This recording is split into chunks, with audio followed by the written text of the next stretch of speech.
Et bonjour à tous, j'espère que vous allez bien. Je fais une vidéo pour vous parler d'un outil que j'utilise énormément au sein de mon cabinet de sage-femme sophrologue depuis que je me suis formée à ça, c'était il y a quelques mois. Et en fait, vraiment, cet outil, il ne me quitte plus. Mais qu'est-ce que j'aurais aimé le connaître quand j'étais sage-femme. Je n'ai jamais été formée à ça, à ce mécanisme. Et en fait, je trouve ça absolument dingue. Donc, j'avais envie de faire une vidéo pour vous le partager parce qu'en fait, finalement, eh ben, il est bête comme chou. Je vais parler aujourd'hui du winner flow, qu'on peut également appeler le sifflet d'accouchement. Donc pour la petite histoire, je n'avais jamais entendu parler déjà durant mes études de sage-femme, mais c'est quand j'ai commencé à travailler que peut-être une ou deux patientes qui ont dû en parler un petit peu comme ça, mais je ne l'avais jamais vu utilisé en salle d'accouchement.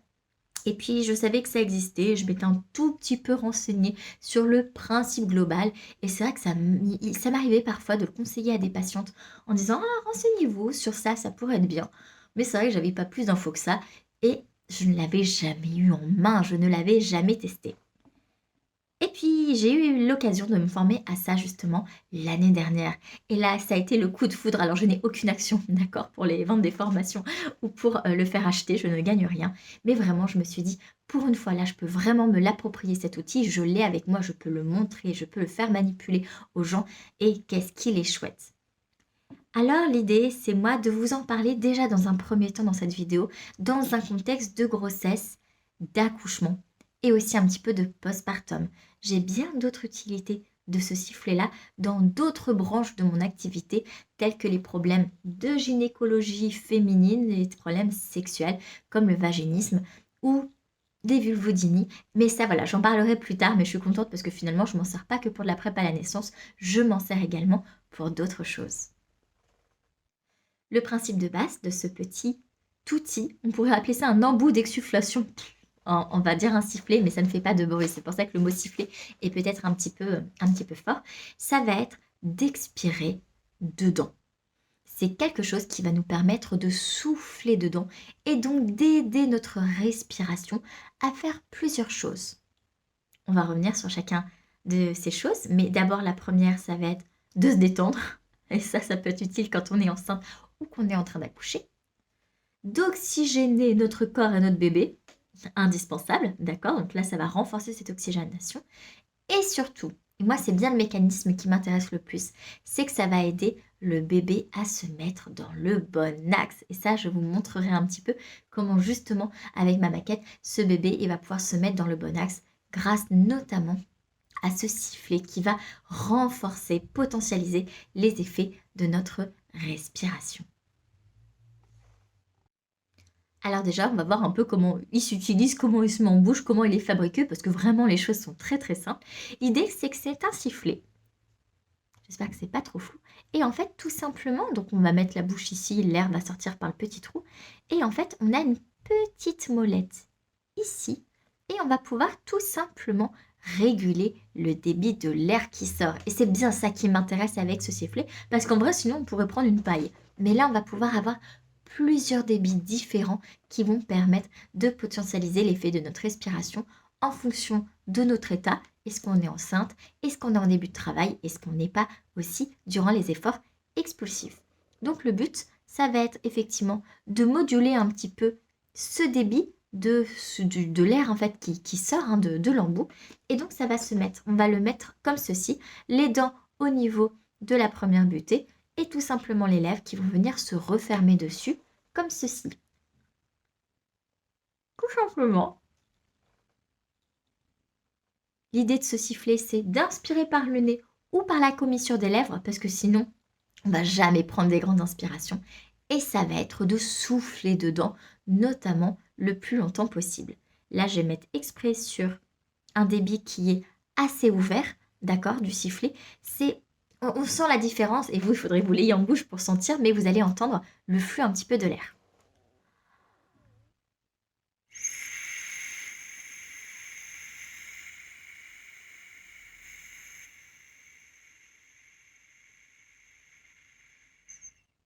Je n'avais pas pris beaucoup d'air, mais en tout cas, le but, c'est de tenir le plus longtemps possible.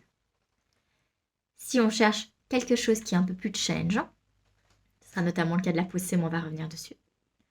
on va régler notre petit débit sur quelque chose de beaucoup plus fermé et vous devriez entendre la différence au niveau de la sortie du souffle et donc du son.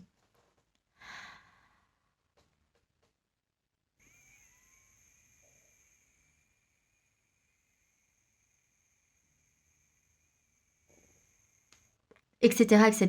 Parce qu'en fait, qu'est-ce qui va se passer? Notre souffle, il va être beaucoup plus long. Alors là, j'ai pas envie que toute la vidéo ne soit que moi qui souffle dedans, mais clairement, notre souffle va être beaucoup plus long et donc ça nous donne beaucoup plus de capacité pulmonaire, beaucoup plus de souffle face à les performances d'une femme enceinte qui est quand même avec une capacité pulmonaire réduite, puisque l'utérus, qui vient vraiment prendre beaucoup de place en fin de grossesse, appuie sur le diaphragme et sur les poumons. Et donc, on a souvent un petit peu une gêne respiratoire quand on est enceinte, voire vraiment un essoufflement. Moi, j'étais essoufflée comme pas possible parce que mes poumons n'avaient plus de place.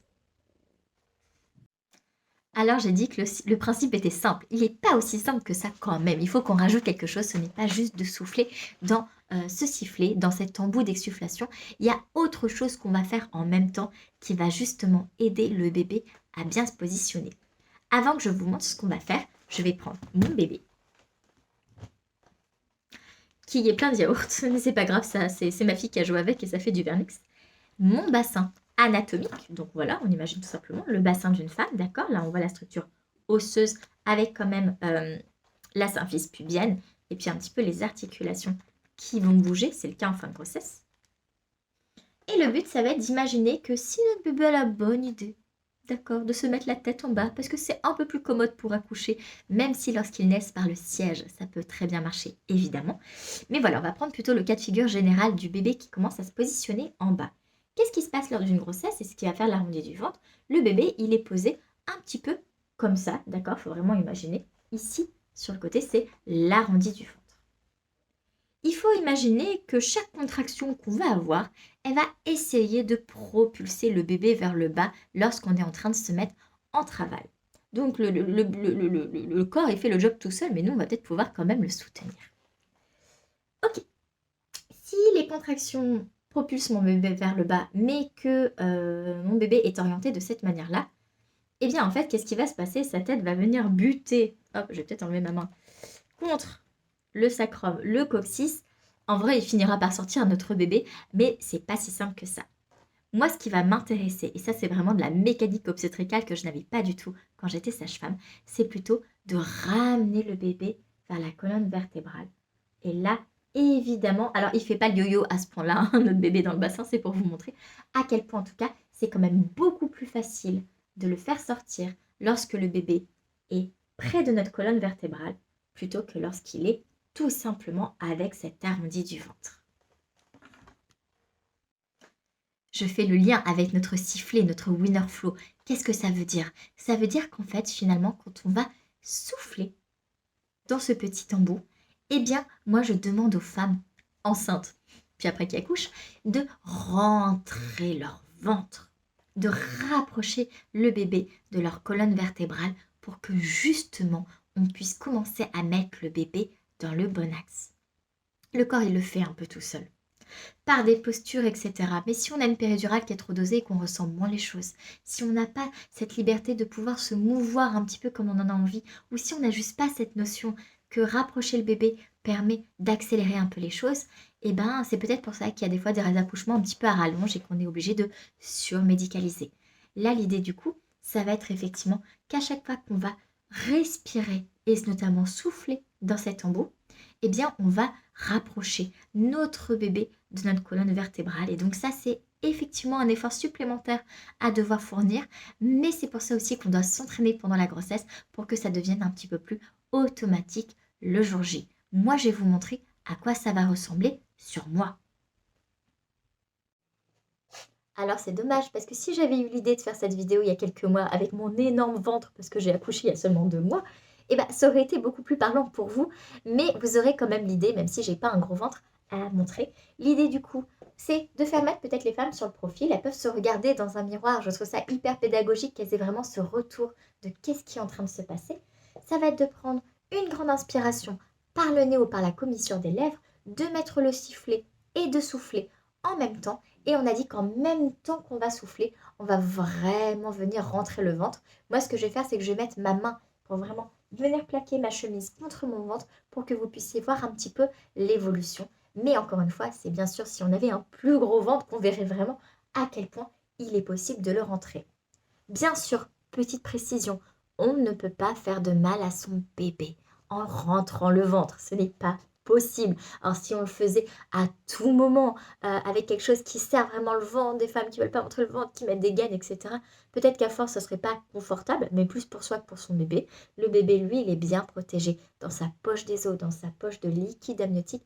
Il n'y a absolument pas de souci à faire ce genre de mouvement pendant la grossesse. Bien sûr que pendant la grossesse, on va mettre une, un débit pour travailler avec ce sifflet qui est assez ouvert. Alors, pour la petite info, ça va de 2,5 à 1 grosso modo, hein, mais voilà, vous n'avez pas besoin de retenir les chiffres. Mais l'idée, c'est qu'on ne se met pas en difficulté, parce qu'on n'est pas en train de pousser, tout simplement. Mais vous allez voir un petit peu ce que ça va donner. Hop, alors je me mets sur à peu près 2,5.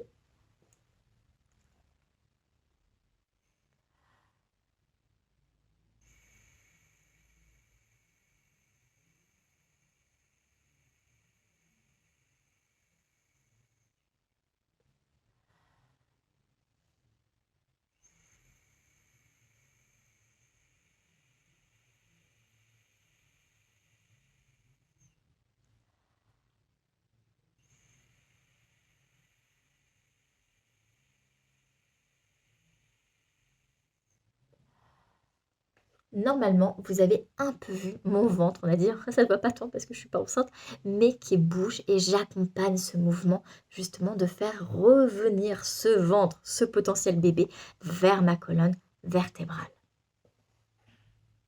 On a peut-être des fois tendance à oublier un peu vite que le jour de l'accouchement, la femme, elle n'est pas seule. Alors elle va former une équipe avec son partenaire, ok, mais pour moi c'est quelqu'un qui vient se rajouter. En bonus, je dirais bien les soignants s'ils sont bien disponibles, bien dans cet accompagnement le jour J. C'est hélas pas toujours le cas sur la charge de travail. Mais surtout, qu'il ne faut pas oublier, c'est qu'en fait, de manière générale, la maman a fait équipe avec son bébé, en fait. Les deux sont en train de vivre des choses qui sont assez challengeantes, pardon.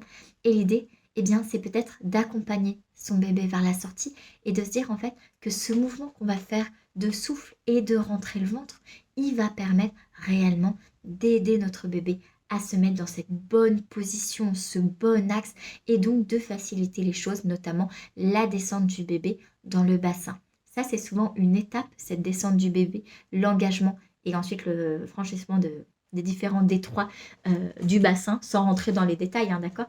La tête, elle va aller un petit peu selon différents niveaux. Et bien ça, c'est souvent assez challengeant, surtout pour les premiers bébés, surtout pour les premiers accouchements. Parce que le travail n'a pas encore été vraiment fait, le chemin, comme on dit un peu dans notre jargon.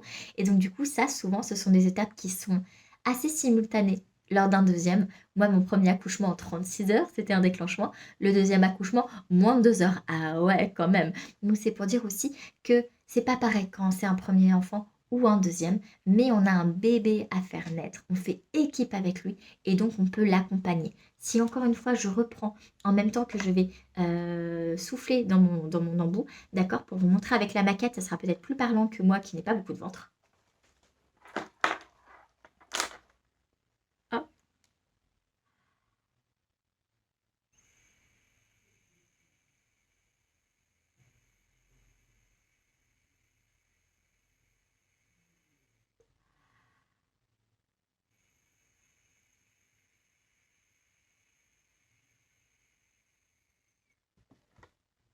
À chaque fois qu'on reprend de l'air, bien sûr, le ventre reprend un petit peu sa position initiale et ensuite on vient accompagner à nouveau ce je fais un câlin à mon bébé, je le rapproche encore plus de moi. Ce winner flow, ce sifflet d'accouchement, on a dit qu'il avait plusieurs manières de fonctionner, donc notamment en fait cette oxygénation, d'accord, ça, bon, je n'ai pas besoin trop de l'expliquer, plus on va respirer profondément et plus on oxygène nos tissus qui en ont besoin et sont en train de fournir un effort considérable, d'où le fait que pour certains sportifs, il y a vraiment un accompagnement de cette respiration pour qu'ils puissent vraiment être au maximum de leur capacité. Et bien c'est un petit peu pareil quand on est en travail ou qu'on est sur le point d'accoucher. L'idée c'est vraiment de s'oxygéner, soit et son bébé. Donc cet outil, il peut aider à respirer de manière un petit peu plus intense, un peu plus profonde. J'ai parlé aussi, alors là, de cette position, d'accord, pour ce bébé, de le mettre dans le bon axe. C'est aussi quelque chose qui va aider à accompagner la douleur des contractions. J'en parlerai dans d'autres vidéos. On a besoin d'avoir mal pour accoucher. C'est pas juste, peut-être, j'en sais rien, ça a été fait comme ça. Mais notre cerveau a besoin de ce signal-là pour mettre en place toute une cascade hormonale qui permet, eh bien, tout simplement, de mettre au monde notre bébé. D'où le fait que si une péridurale est posée un peu trop tôt ou qu'elle est un peu trop dosée, eh bien, c'est un peu comme si notre cerveau, le cerveau primitif qu'on partage avec les autres animaux, c'est un peu comme si ce cerveau-là, il n'avait pas trop pigé qu'on était en train d'accoucher. Et donc, du coup, bah, ça ralentit, le travail, il avance pas trop, on est obligé de rajouter du syntocinon, de rompre la poche des os, etc. Et en général, c'est un peu plus médicalisé et c'est des accouchements qui sont beaucoup plus longs. L'idée du coup, c'est effectivement de mettre le bébé dans la bonne position, d'accompagner les contractions. Et ça, c'est vraiment quelque chose assez indispensable. Pas forcément cet outil-là, mais simplement de respirer. La respiration, c'est connu depuis très longtemps que sur des douleurs, c'est quelque chose qui va aider déjà à nous distraire parce qu'on se concentre sur autre chose. Et donc là, vu que le but n'est pas de supprimer une douleur, mais simplement de l'accompagner, ça peut être un outil assez chouette qui permet de se concentrer encore plus. Le fait d'entendre aussi le son qui sort, ça peut avoir un effet un petit peu relaxant, presque hypnotique. Et vraiment, il y a des femmes qui vont se laisser incroyablement bercer par le son de leur propre respiration, qui est notamment un peu plus audible parce que contenu et régulé par ce sifflet. Grosso modo, comment on peut travailler avec ça? Eh bien, pendant la grossesse, ça peut être tout simplement de s'entraîner avec un débit de travail assez ouvert, d'accord, pour le sifflet, hein, de le rendre assez ouvert pour qu'on ait juste un peu de concentration du souffle, mais qu'on ne soit pas en train de fournir un effort. On a le droit de s'entraîner, mais ça ne sert à rien de fournir des efforts comme ça quand on est enceinte parce qu'on n'a pas de contractions qui font avancer notre bébé. Donc là, pour le coup, il n'y a pas encore trop d'intérêt, outre le fait de s'oxygéner, de se détendre et de s'entraîner. L'idée, c'est de faire plusieurs inspirations et expirations dans ce sifflet, lentes et profondes. À chaque fois, on rentre le ventre juste pour se familiariser avec ce mouvement. Quand la femme, pour le coup, commence à se mettre en travail, elle va faire exactement la même chose, sauf qu'on a en tête le fait de verticaliser le bébé va potentialiser les effets des contractions pour l'aider à descendre toujours un petit peu plus, ou en tout cas avant de descendre, d'appuyer sur le col de l'utérus, parce que ça va permettre au col de se dilater un peu plus vite. L'idée aussi, c'est que là, on commence probablement à avoir mal, des sensations en tout cas inconfortables ou douloureuses du fait des contractions. Et donc là, le but, c'est de commencer à se mettre dans sa bulle et de les accompagner. Plus le travail va avancer et plus on va devoir mettre un petit peu plus de challenge dans notre histoire de respiration. Et c'est là, en fait, finalement, qu'on va de plus en plus, j'ai du rouge à lèvres du coup sur mon sifflet, qu'on va de plus en plus serrer notre sifflet, d'accord, pour que ce soit un peu plus intense, comme ce que je vous ai montré. Et là, clairement, c'est au niveau des efforts explosifs que notre sifflet est presque fermé et qu'on va pouvoir l'utiliser. Moi, je vais vous parler des efforts de poussée avec ce sifflet. Mais avant que j'utilise le sifflet, il faut que je vous parle de comment en fait on fait pousser une femme en général. De manière spontanée. Et c'est comme ça que moi j'ai appris mon métier de sage-femme. Et c'est comme ça qu'on apprend aux femmes en général, parce que maintenant les choses sont en train de se renverser, à pousser. Eh bien, on va faire mettre déjà les femmes dans une position gynécologique. Je pense que vous la connaissez tous, que vous la visualisez tous. C'est celle qu'on voit dans les films, c'est celle qu'on prend quand on est chez le gynéco et qu'on doit avoir un frottis ou autre. L'idée, c'est d'être... Alors, je vais essayer de montrer sur ma chaise. C'est d'être en fait sur quelque chose, alors semi-assise, d'accord, en général, il y a un dossier dans le dos, avec des étriers qui vont permettre d'aller positionner les pieds ou de faire tenir les cuisses. Et en général, en fait, si le soignant il se met entre nos jambes, bon bah voilà, on est un petit peu comme ça, un peu plus adossé, bien sûr, quand même. Moi, cette position, je l'aime pas trop, parce que tout simplement, on a besoin d'avoir quelques degrés de liberté de notre bassin pour que la tête puisse bien passer. Et j'ai même envie de dire, chaque millimètre compte pour bien faire passer la tête. Si on est sur un plan dur, même un matelas, d'accord, en salle d'accouchement, ce qu'on appelle les tables d'accouchement, eh bien en fait, notre coccyx et notre sacrum surtout ne peuvent pas aller un petit peu en arrière alors que normalement ils peuvent aller un peu en arrière. Et c'est vrai qu'on est en train de se priver de précieux millimètres qui auraient pu nous permettre de faire passer une tête plus facilement. Moi, dans l'idée, je préfère les positions où on est assis, accroupi, debout, ce que vous voulez, à quatre pattes, mais en tout cas qui permettent de laisser cette position-là libre. Pourquoi on fait adopter la position gynécologique? Parce que tout simplement, si les soignants ont besoin d'intervenir, eh bien c'est beaucoup plus simple. Ils ont tout à portée de vue et de main, si j'ose dire. Donc cette position, bah, moi je l'aime pas trop. Des fois, on peut en faire une autre parce qu'on a la mobilité dans les jambes, etc. C'est sûr que quand on a une péridurale qui est trop dosée, en général, c'est celle qu'on va vous faire adopter. Qu'est-ce qui va se passer en termes de position du corps, outre juste les jambes qui sont dans les étriers? En général, on va demander à la femme de s'enrouler autour de son ventre, de son bébé. C'est souvent le rôle du partenaire, c'est de tenir la tête pour que le menton soit contre la poitrine. D'accord? On va s'enrouler autour du ventre et on demande souvent à la femme de tenir l'arrière des cuisses pour venir les ramener vers elle. Comme si vous voulez faire en sorte que cette distance soit la plus petite possible, forcément en se pliant un petit peu en deux. Le diaphragme vient aussi pousser les abdominaux sur l'utérus pour l'aider à sortir. La respiration qu'on fait spontanément adopter par rapport à ce genre de, à ce type pardon, de poussée, c'est celle-ci.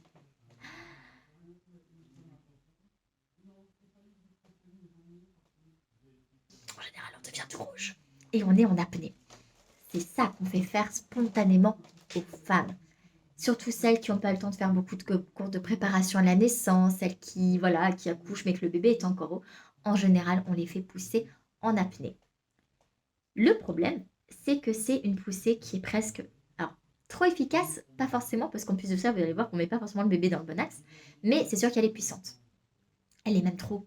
Pour tous nos organes, notre utérus, notre vessie, qui sont déjà mis à rude épreuve durant la grossesse, parce qu'il y avait énormément de poids, eh bien c'est vrai que pour eux, le fait de pousser comme ça sur tous nos organes, eh bien là, on risque un peu plus en postpartum d'avoir des fuites de gaz ou d'urine, et d'avoir un périnée un petit peu mou, et bah, il le sera forcément fragilisé par la grossesse et l'accouchement. Mais là, c'est vrai qu'on est en train de ne pas nous faire du bien. C'est aussi un type de poussée qui va favoriser les déchirures du périnée parce que c'est comme si le corps n'avait pas, c'est pas doux en fait du tout comme poussée. Donc le corps, il n'a pas ce temps-là d'adaptation pour bien s'étirer, notamment au niveau de la peau et des muqueuses du vagin. Et pour la tête de notre bébé, alors la mienne n'est pas très bien faite parce que tout simplement, elle est très plate, hein, ma tête de bébé. Mais il faut imaginer qu'une tête de bébé n'est pas très ossifiée, d'accord? C'est souvent pour ça qu'on dit qu'il faut faire attention, il ne faut pas appuyer trop fort. Et c'est normal, il faut bien que la tête puisse s'accommoder, se modeler. C'est souvent pour ça que les bébés naissent avec une tête un petit peu allongée. Cette tête, elle reste quand même fragile. C'est vrai que si on la propulse de toutes nos forces contre un bassin, et on a dit dans un mauvais axe, qui fait que finalement la tête se prend entre guillemets, il y a des tissus et des muscles, mais les os du bassin, eh ben, ça peut être un petit peu traumatique pour eux. Pourquoi on fait faire ça? Puisque là, je suis en train de vous dire que c'est quand même pas foufou notre histoire. Eh bien, parce qu'en fait, alors nous, c'est comme ça qu'on a appris, hein, en tant que soignant. En tout cas, dans mon école de sage-femme, c'était comme ça. C'est surtout parce que c'est souvent plus instinctif et que ben, ça marche bien. Quand les bébés sont encore hauts, c'est vrai que ça les fait quand même bien descendre, même s'ils ne sont pas dans le bon axe. Mais justement, c'est assez traumatique. Il y en a bien hein, qui essayent de faire pousser les femmes en soufflant, puisque je vais raccrocher les wagons avec mon sifflet. Et le problème, c'est que la plupart du temps, les soignants, moi, c'est un discours que j'ai pu moi-même avoir, d'accord, en salle d'accouchement, c'est un peu en mode, ouais, mais en fait, ça fait pas avancer les choses, c'est pas efficace. Évidemment que c'est pas efficace. Pourquoi? Parce que nous, on fait pas les choses comme il faudrait faire en tant que soignant. Parfois, hein, je dis bien, j'essaie de pas trop généraliser, mais la plupart du temps, en fait, quand on faisait pousser les femmes en soufflant, parce que ça pouvait être un petit peu leur idée, eh bien, en fait, on les faisait pousser avec la même position. Qu'on soit enceinte ou pas, faites l'effort. Mettez-vous un petit peu recroquevillé, enroulé. On a dit le menton contre la poitrine. Et là, essayez d'avoir une bonne respiration, une longue exsufflation, alors qu'on a le menton rentré. Ça donnerait ça.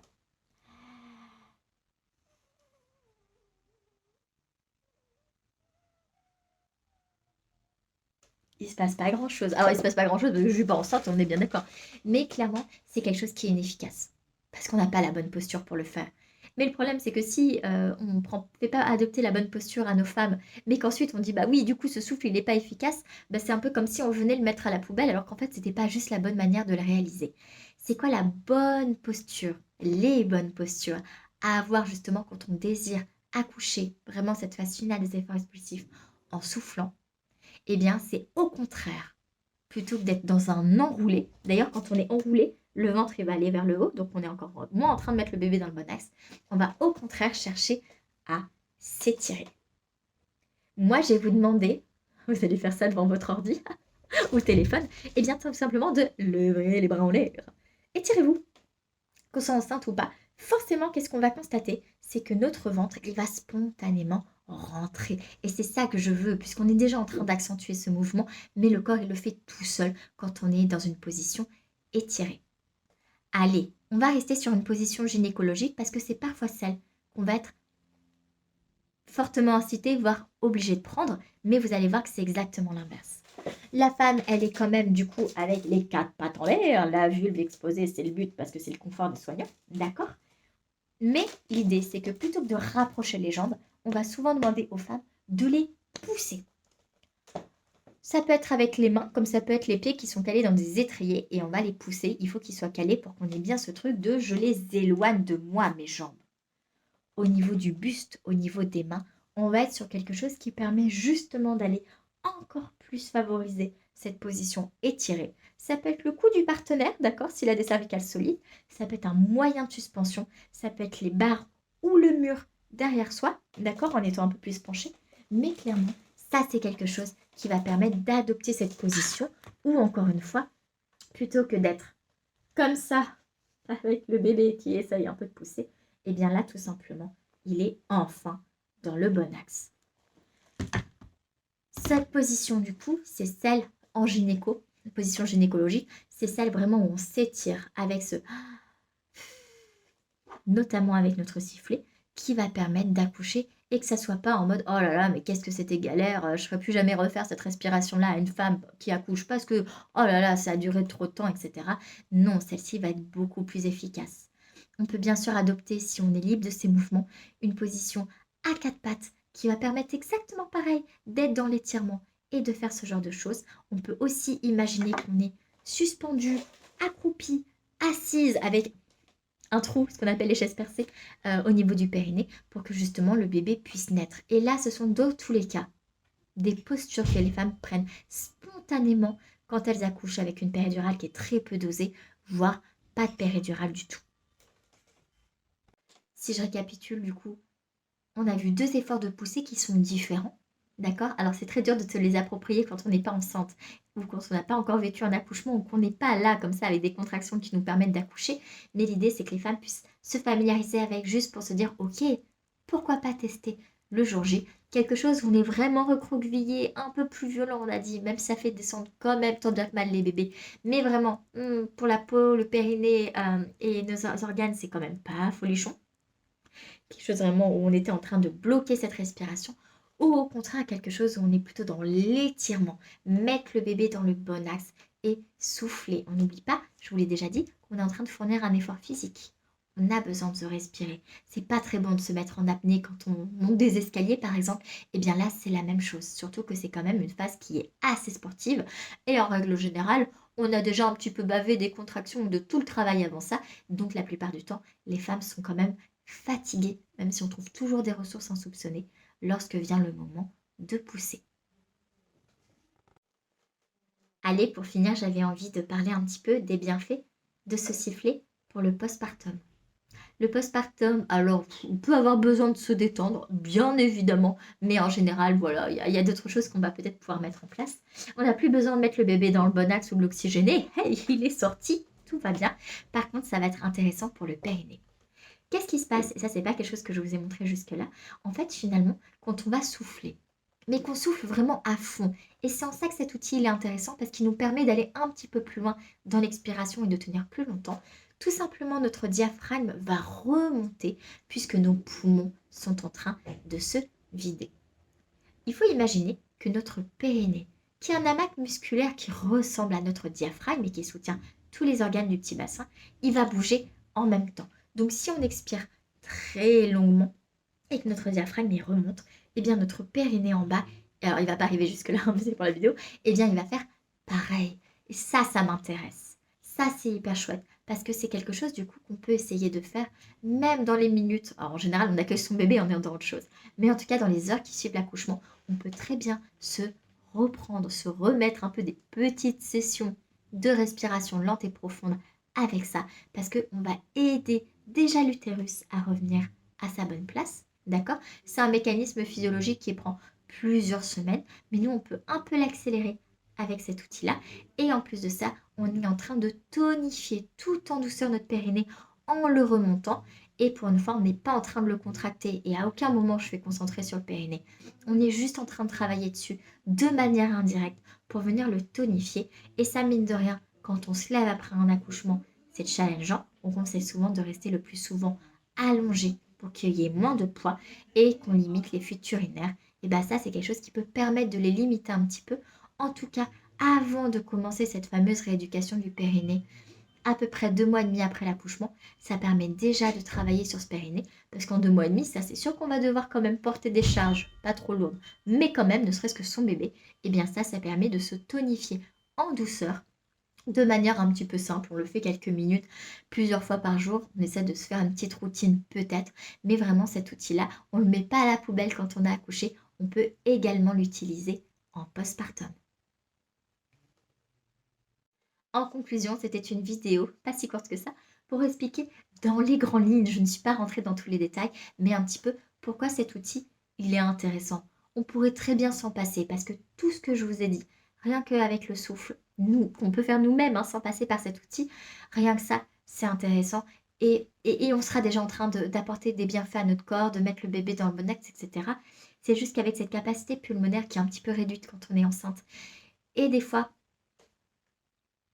cette difficulté à respirer et à tenir un rythme, bah là, ça nous permet vraiment de le tenir, c'est un peu plus facile et donc vraiment, ça a de multiples bienfaits.